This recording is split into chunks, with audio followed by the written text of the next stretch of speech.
Alright, good morning guys, and welcome back to my kitchen. Today I'm going to be going over how to make the Mediterranean risotto from your textbook. But the main takeaway you should get from this particular video is how to make risotto rice. As for what you add to that risotto rice, that's really up to you. As long as you know how to make the rice, you can pretty much add or remove whatever you like. So for today's particular recipe, we're going to be using 3/4 of a cup of chicken stock, 3/4 of a cup of water, 2 tablespoons or 2 teaspoons of olive oil, half an onion finely diced, clove of garlic, 1 tablespoon of pine nuts. I'm not using those today. Half a cup of arborio rice, 6 pitted olives, 2 tablespoons of sun-dried tomatoes. Both of those need to be sliced.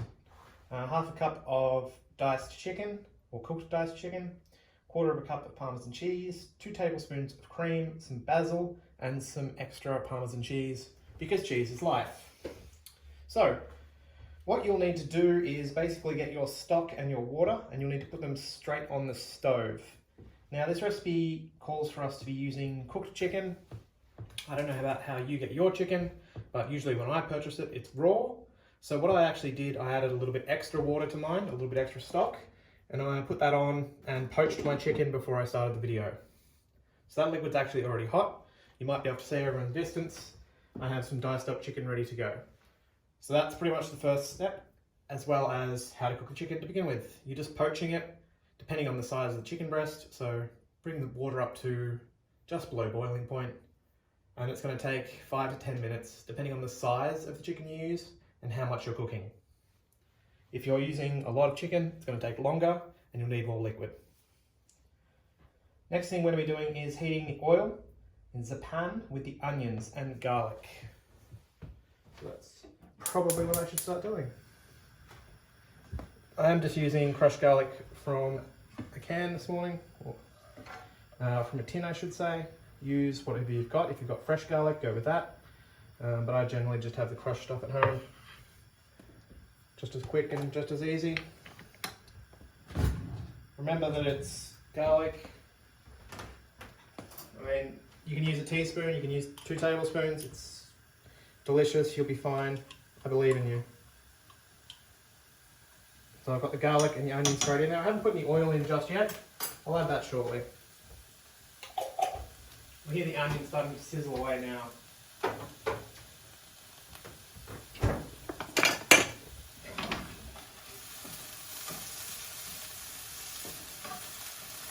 So we're just wanting to saute this lightly for a minute or two. It'll start to turn a little bit opaque. We don't want to cook it to the point where it starts to get any colour on it. You can do this in your large pot or in a saucepan or whatever you've got. I'm just using my fry pan because my other saucepan already had, well, poaching chicken in it basically. So I didn't think to shuffle it across before I started the video. I'm not doing it now. So just sauteing that. You see that some of it's starting to go a little bit clear, but I'm going to cook it for another minute or so. On my board at the same time, you should be able to see that I have my olives and sun-dried tomatoes ready to go. I have my Parmesan cheese and my cream up the back. My oil over here, and a little bit more rice than is required by the recipe. Depending on how many people you're cooking for, will depend on how much rice you need to cook, basically.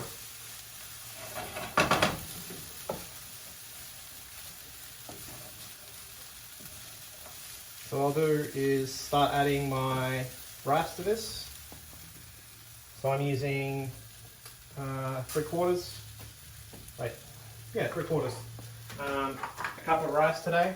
So now that I've got that in there, I'm going to put my oil in.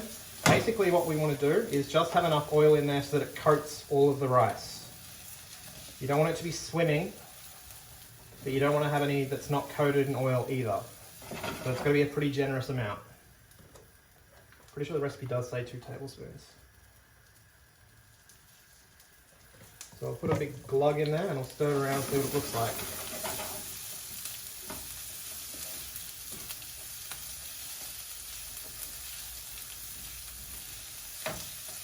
So all of your granules should be starting to stick together with our onion. They should be getting nice and glossy with the oil. And you'll see that it's already starting to pick up colour. So the pan was already quite hot when I started adding the rice. So we're actually going to be able to add the stock in pretty much straight away, which I should have reboiled. Rookie mistake.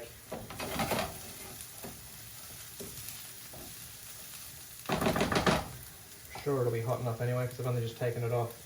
So basically what you'll do is cook that out for a minute or so. You'll see that mine's already picking up quite a lot of colour now. So I really need to start getting some liquid in so mine doesn't burn.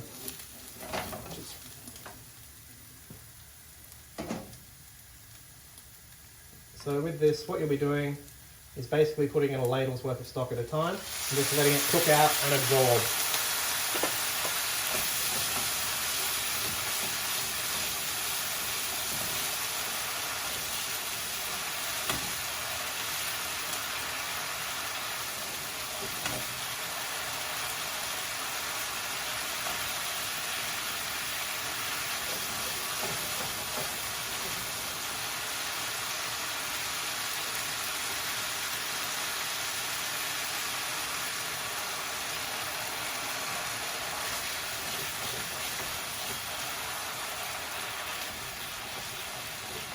Now you'll see that adding the hot liquid has lifted up all of the burnt sugars from my pan, which is why mine's turning a little bit darker. I should have added some liquid a bit sooner, but I was too busy blabbering on.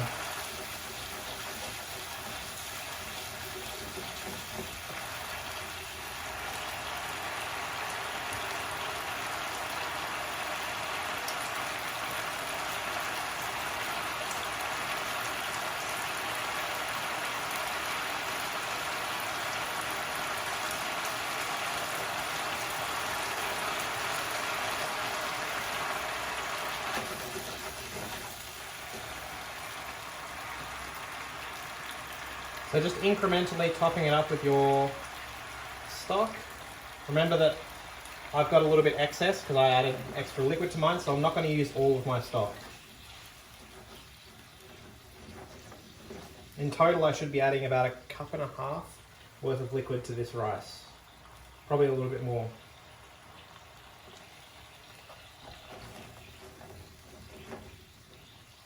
Process does take 10 to 20 minutes, so it is not exactly a fast process, unfortunately, so I'm likely to do a cut in the video, so you don't have to listen to my pan bubble away vigorously the entire time.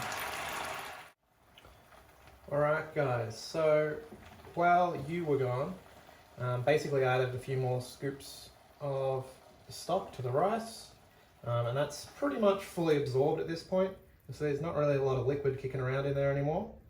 Now I've tried the rice, I just used a small spoon to take some out and see if it was cooked properly. So it's still a little bit firm, but it's soft enough to bite into. So pretty much the same as with pasta, we basically want to cook it to al dente, meaning on the tooth.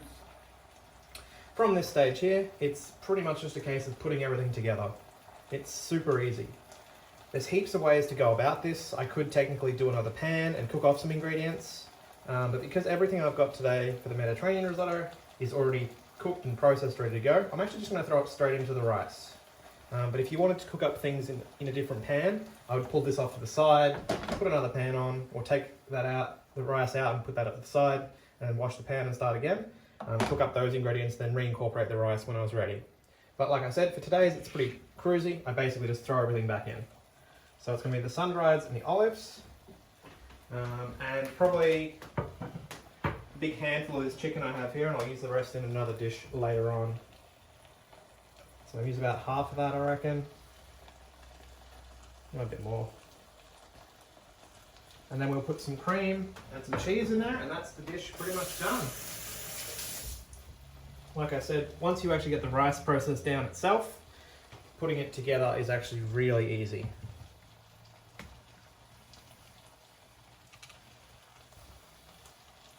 Lol, measuring. Who's doing that? You'll see that once you get the cream in there, it'll start to change the colour a little bit. It will thin out a little bit, so we will need to reduce it slightly. And we'll put a little bit of cheese in there to help it bind together. But that's pretty much it, guys.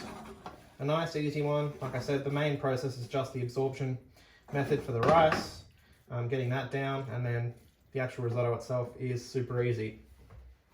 With something like this, if you had spinach or something like that to give it a bit more colour, would work really well. But once again, that's personal preference. It's entirely up to you guys. So I'll just throw in a handful of cheese and I'll be calling it a day.